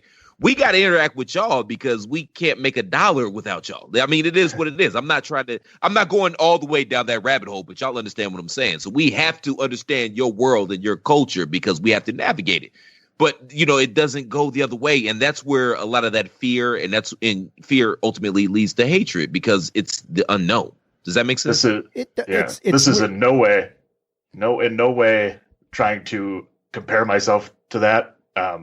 I had, in some way, a similar kind of experience. I guess that was kind of just odd in the fact that, I've never cared about racism. I've never been, hated any kind of black people or anything like that. I was raised to, everybody was the same. So, yeah. Otherwise, I wouldn't be podcast with you ever. How could you? We're beard brothers. That's right, brother. But I went to a Catholic grade school, it was nothing but church. We had, it was all white people, in your standard, polo and jeans, that denim jeans. And, it was the same outfit every day. It was the same, all white kids, type of thing. And I was always a good basketball player, and things like that. But everywhere we played, it was always against white kids. It was always, every year it was always just white people. And then my family finally put me into the middle school, which was the public school where everybody was going to. And basically the entire basketball team was black. We had a couple white kids, but basically it was all black people. And here comes me 1 year into it, because I didn't start in fifth grade. I didn't start in sixth grade. I started in seventh grade. So everybody already knew everybody in sixth grade. I'm coming in and I want to play some basketball. And here I coming in and all these black guys are like, who's this fucking white dude? And I was a tiny little kid, super skinny, but like, I didn't care, and it to me, it didn't seem like they cared really that I was white or anything like that. And I didn't care. I just wanted to play some basketball with some cool dudes. That's all I cared about. And like getting to play with them, and then all of a sudden just them going, wow, this kid can fucking play some basketball, and we, bonded over that for the most part. But it was one of those just weird feelings of change where, you're used to this group and now all of a sudden it's totally different. But, you find this playing field that you all enjoy, and it doesn't matter, what color you are or whatever. You just have fun playing together as kids and boys, and just bonding over something that you guys have in common. And it was just really cool. It was just an odd thing, because I walked in all, nervous and scared, but because I didn't know anybody, but like instant friends once, we bonded over things we love. And like my experience is a lot different. Like, because Platt knows where I grew up. I grew up in the suburbs of Washington, D.C. DC's not DC's not a white city, and neither are the suburbs and that sort of thing. And when you're talking about Virginia, Northern Virginia, which is still, let's be honest, it's still Virginia. There's a lot of racism going on there, but then there's a lot of acceptance. So you had all this kind of stuff commingling with each other, and I had lots of black friends. I was around black people all the time. Anytime I went into DC, everybody's interacting with each other, and there's a lot of conflicting things going on. But yeah, I guess I just had and here I am Jewish, surrounded by a bunch of Christians and stuff like that. So I was like, fuck, I'm as oppressed as anybody is here, that sort of thing. And, Washington was an interesting place just because of the dynamics of everything going on there. And Platt, you've been to DC, I'm sure. So yeah, Chocolate City, like you said, and that sort of thing. But, like you guys are saying, it comes down to, it's got to be more than lip service. People have got to actually, make a conscious effort to try and change things, and not just, hey, let's pull Gone with the Wind off for a while, and that'll make everything right in the world. It's like, well, it's going to take a little bit more than that, guys. That sort of thing. So are we going to stop? Are we going to get rid of the jerk because Steve Martin says I was born a poor black man? He was literally born a poor black man in that movie, man. That's right. But that because of that line. No. I didn't mean to cut you off, Dan and Patrick. I apologize, but just real quick, man, Dave. I don't even know if we've ever talked about this, but from ages 9 till 16, I was actually living in Woodbridge, Virginia, and just talking about that DMV area, it is very interesting because we all got along well. My school was a melting pot. You know what I mean? We had black people, we had white people, Asians, Latinos, and everybody got along, and it was all good. Yeah. But then on the flip side of it, we took field trips to Stonewall Jackson's grave and Robert E. Lee's grave and shit like that. Like, it's a weird dichotomy, but I feel like that we did, for the most part, we got along pretty well. Yeah, and like you raise a good point. The high school I went to was named Jeb Stuart. And Jeb Stuart's a Confederate general. And they just changed the name of the school to Justice, which a lot of us who went to the school, you're conflicted because it's like you associate the name of the school. I don't look at it as a monument to a Confederate general, just the name of the school. It's like, well, I went to Stewart, that sort of thing. But I understand why they changed the name. But yeah, if you're in the DMV area, there's a shit ton of Confederate, monuments and mementos to that whole era. They got the Robert E. Lee mausoleum at the Arlington National Cemetery. Half the cemetery's people who died in the Civil War, that sort of thing. It's Stonewall Jackson Highway. You know what I mean? Yeah. Stuff like that. Yeah, exactly. And that's where, kind of to wrap it back, canceling history isn't the answer. Memorializing and celebrating that piece of history, that 5-year period where half the country was like, no, and we want to own people, and so we're going to go to war over it. Like that's questionable and tough. Does that mean you get rid of Robert E. Lee's grave? No, of course not. Like that's not what we're going with at all. I think that Miller Farmer don't need a statue. That's where No, I'm cool with taking these statues down because you go to Germany, man, they don't have statues of Hitler and Mengele and shit like that. Like we should teach real history. Right. Let's just teach real history. I understand that history is his story and it's written by the winners. But perhaps if we taught actual history and educated people and trained people to actually be intelligent, thinking, critical thinking human beings, we wouldn't have to do all of that. But at the same point in time, if you raise a bunch of intelligent, thinking, critical thinking human beings, well, then how can I govern you? You know what I mean? Well, and I think that's the other thing is we're, as we look at where we are as a country, if this really does become a legitimate movement, which, I have my doubts there, that does change the way that we look at how our country has been run. And whether that's this idea of, the police force and how the police force is worked and run in here. And that's a whole other avenue that I don't know that I necessarily want to walk down in turn. Like, I just don't think we have enough time on the show. Platt promised us 20 minutes and you've given us 40. So thanks for that already. I appreciate that. But, it really is about taking a look at ourselves and our own implicit biases, recognizing that we all have implicit biases, that it is going to take being a critical thinking human being that can make a sound decision that's going to change how our government works. Because right now our government, it's not working. Like, I don't think you can say that it's working. It's working for certain people. But it's working exactly how it was designed to work. Exactly.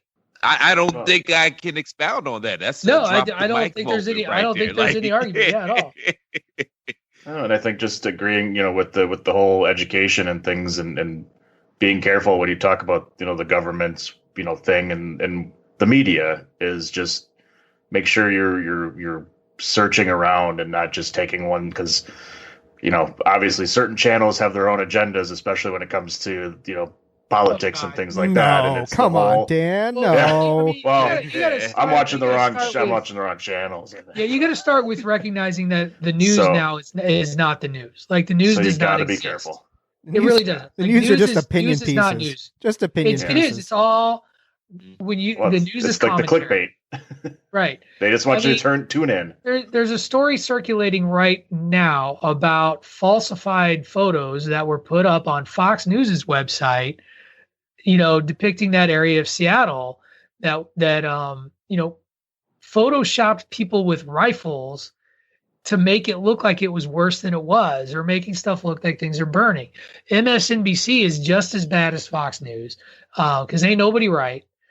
And we don't just have reporting anymore, and that's part of the. That's a big part of the problem is that we excel at misinformation. We excel at pushing the narrative that works for keeping a select group of folk in power. You look at there's a popular meme going on that I've shared more than once, just about the idea of protest. That was like, well, don't protest while you kneel the flag. Don't protest by wearing a shirt. Don't protest, all these different ways. And then, taking that narrative and being like, well, the only way that they know how to protest is to be violent and break shit and cause riots. It's like, what else are these folks supposed to do if you tell them that there's no way to protest? You've got a House of Representative guy trying to punish soccer players for making it illegal to kneel during the anthem as a form of peaceful protest. What the fuck is that? That's counter against the basic contract of what's been written here. And it's done for a very specific reason. And yet there's a plethora of folks that are pushing that as this wholesome, righteous thing to do. and people swallow it. We have rules. We have rules on how you can do the First Amendment. Well, rules, we do. Johnny. It's beyond that. How sad is that? Yeah. You have inalienable rights. You know, it is freedom of expression. I'm pretty sure that's in the Constitution somewhere. I know I don't practice Constitution. But freedom of expression for who? And I think that's the real thing here is freedom of expression for who?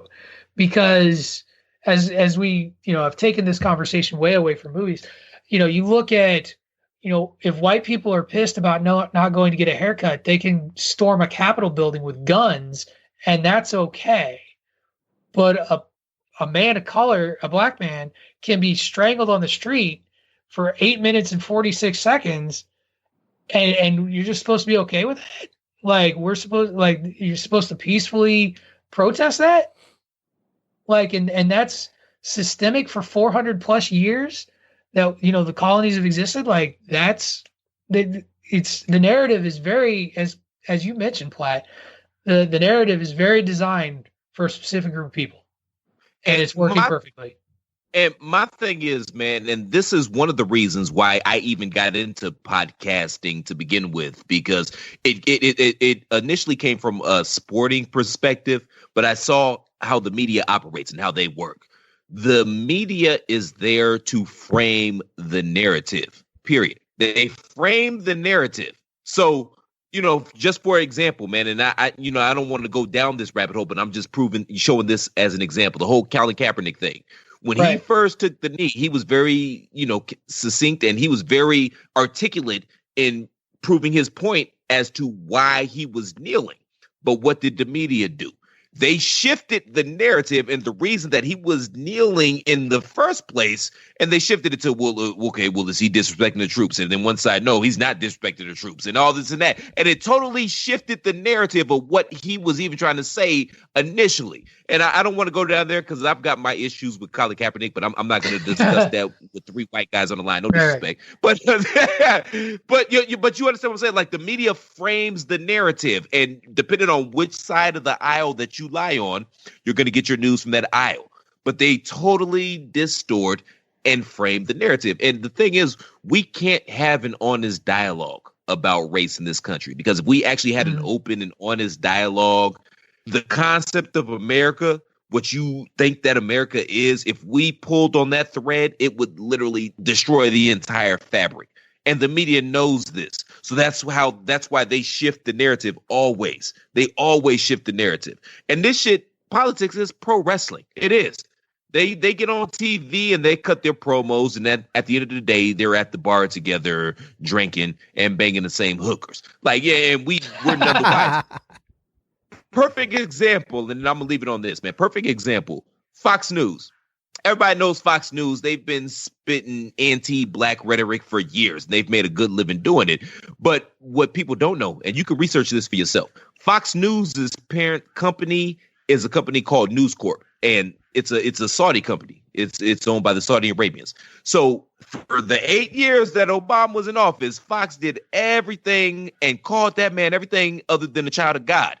But if you do the research, you'll find that News Corp, which is the parent company of Fox, they donated more money to the Obama campaign than any other registered Republican on file.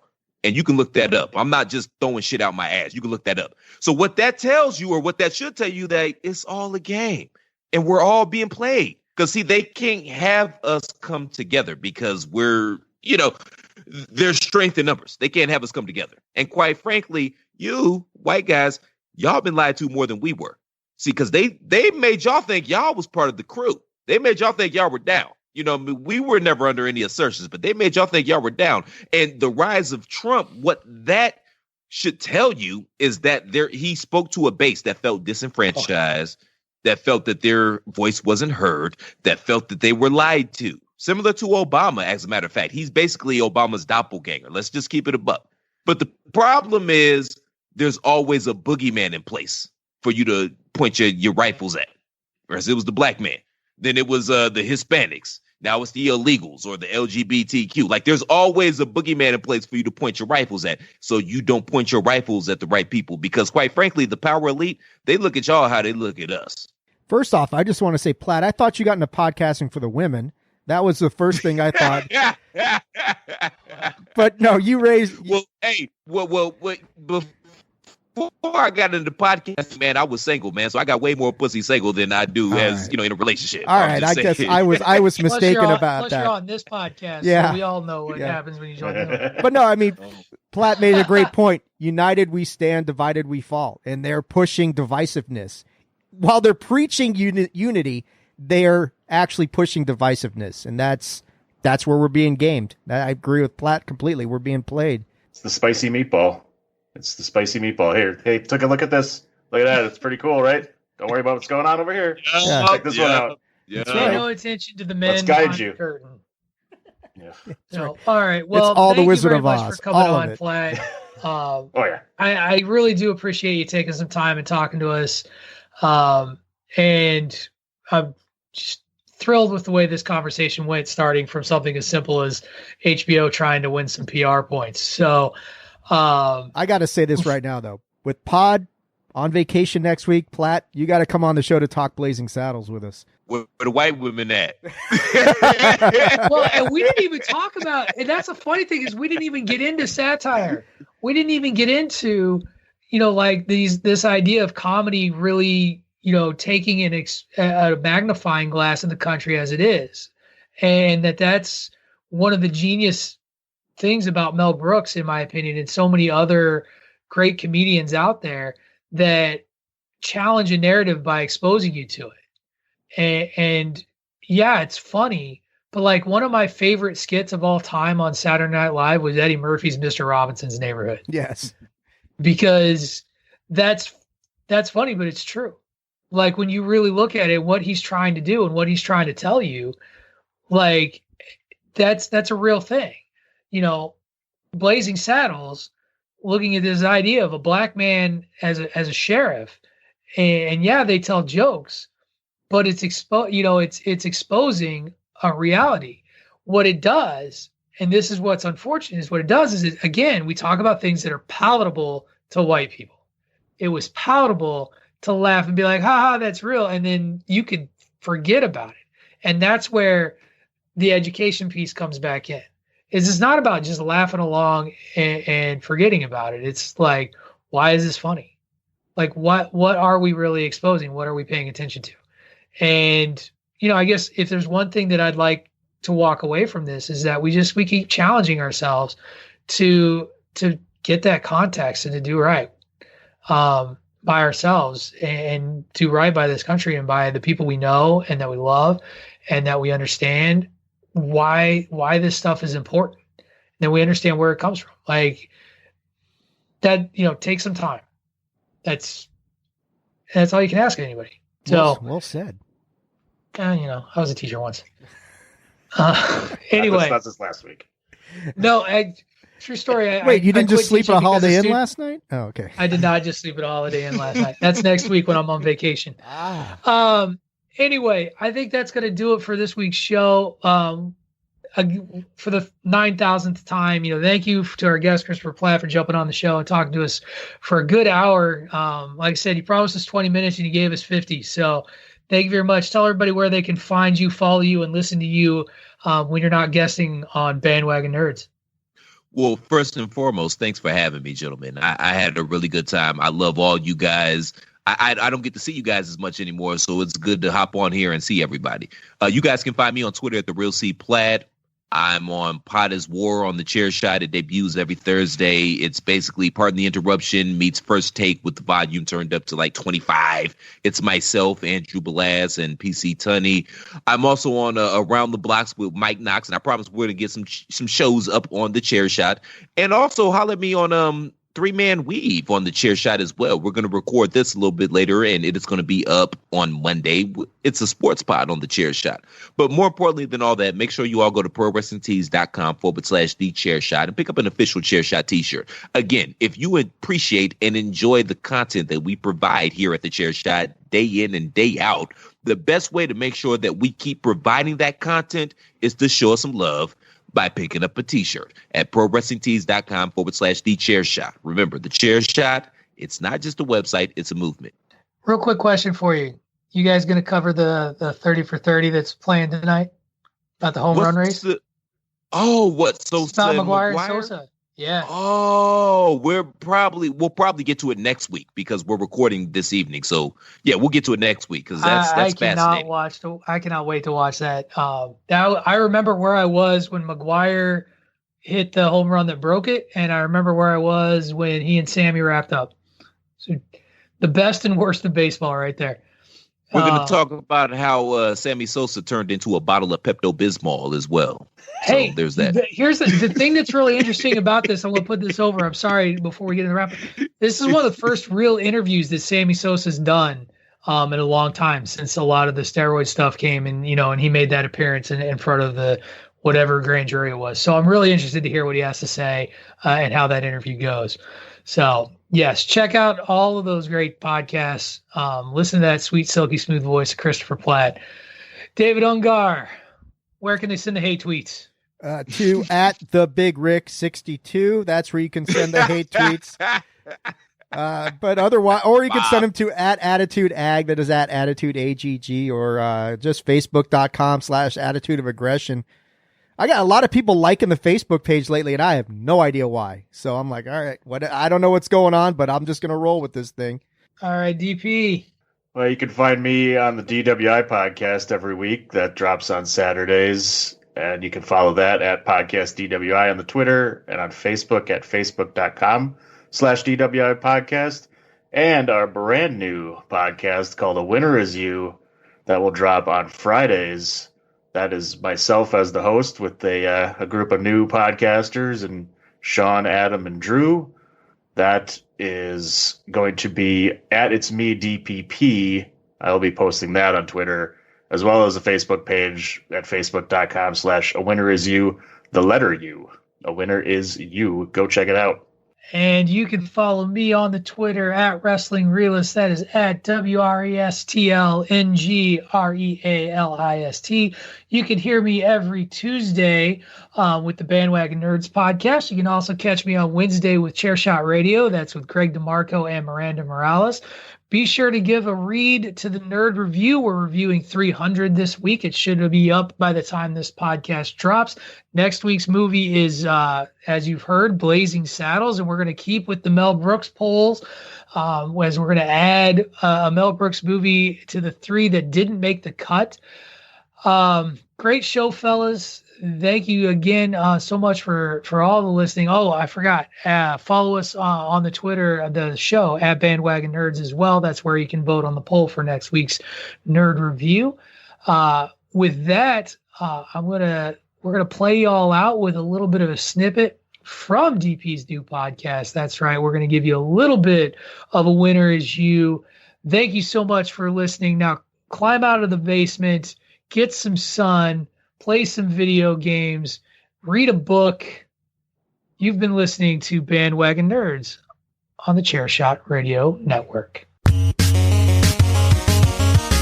Yeah, I need the game to guide me along. I don't want to actually play. It's like watching a movie. It came as paper maps in the box. You'd have a paper maps, or you'd have to do Nintendo Power magazine, and you'd get tips and tricks from that. Like, that's all you had. There's no internet. What are you going to do? That was it. I remember the NES that I got for Christmas came with that, like, whatever, I forget what the book was called, but it was a book that was like 300 pages that had all those different games, and it had one on Zelda of the map and would point you to kind of where the levels were and things like that. And that was it. Otherwise, you had Nintendo Power to help you. Didn't they have like a hotline you could call? They did. Might have been. That's amazing. They used to have a hotline when Nintendo had people on there that you could call them up and ask them how to get through certain levels. Yeah, I never did that. That was a thing. Someone got paid for that. That's amazing. Yes, that's unfair. To basically look through. They would play the game and know how to get through it. That's fun. That's awesome. We never had the money to do that. Or at least it wasn't allowed. That was a long distance phone call, Dan. It was. Don't get those 800 numbers. It's 99 cents for the first minute, $5 for each additional minute. So. Yeah, I think those are the 900 ones. You're calling a different phone number. Oh, No wonder I didn't really get. I got guidance, but not in the way I wanted, I guess. Anybody know where that one's from? That was really good. Sounded like a fart at the end. Here, we'll play a little bit longer.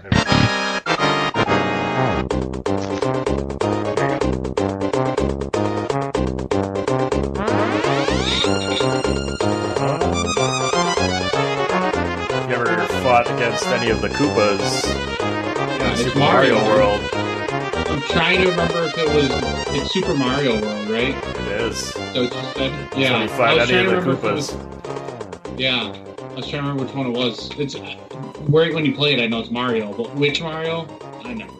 It is Mario One World. of the Marios. That's from the Mario. It's from the Marios. Right? The Mario? Mario. Yeah, it's from the Mario. Mario. Oh, yeah, the Mario, don't you know? Don't you know the Marios? That's what you guys sound like to me. It's you. All right, let's talk a little PS5. The SSD is a huge game changer for consoles in general. The PC world has had them for a long time, and it's just nice to see that those are finally coming to consoles. The spinning disk drives are out. It's so much quieter. Yeah, it's so much faster, so much quieter. It's cooler at the end of the day. It's interesting that PlayStation or Sony went with a slightly smaller one, 825. I think from what I've read, it seems like it's kind of a proprietary size or something that they've done to end up with 825 versus a 1 terabyte that's going to be in the Xbox. I think that's going to be, it could be to their detriment, but at the same time, I guarantee you there's going to be plenty of add-on cards and additional drives that you're going to be able to buy for this thing. Right. Hell, I guarantee you're going to be able. You might even be able to just plug in an off-the-shelf, external drive. Who knows? How fast is that going to fill Sony up? and Microsoft, maybe not, but yeah, you got exclusive ones. So I think from a processor standpoint, between these two at least, they look pretty similar. 3.5 gigahertz versus 3.8. They're both the same generation AMD, processors. I have heard that they're doing some unique things with thermals between the Xbox and the PlayStation. I think this is accurate. That the Xbox is actually going with a standard clock speed. They're not going to have any turbo on their clock, and they're just going to say it is what it is. 3.8 gigahertz, done. Whereas the PlayStation will actually be able to turbo up and kind of make use of some extra fans, spin some fans up, make use of their extra thermal overhead. So you might see some better performance, but you also might get more fan noise. So it's interesting to hear the kind of differences that they're going with between the two companies there. Which one's going to be better? It's really going to come down to when we see it and when it comes out. I think anytime you're talking consoles, it really comes down to exclusives, right? I think from a specs perspective, they are very similar.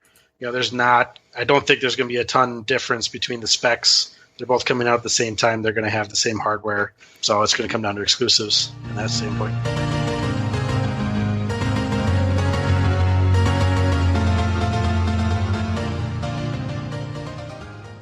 Madman. You're a madman. Earth and water. But you'll find plenty of both down there. No man. Persian or Greek, no man threatens a messenger. You bring the crowns and heads of conquered kings to my city steps. You insult my queen. You threaten my people with slavery and death. Oh, I've chosen my words carefully, Persian. Perhaps you should have done the same. This is blasphemy. This is madness. This is Sparta!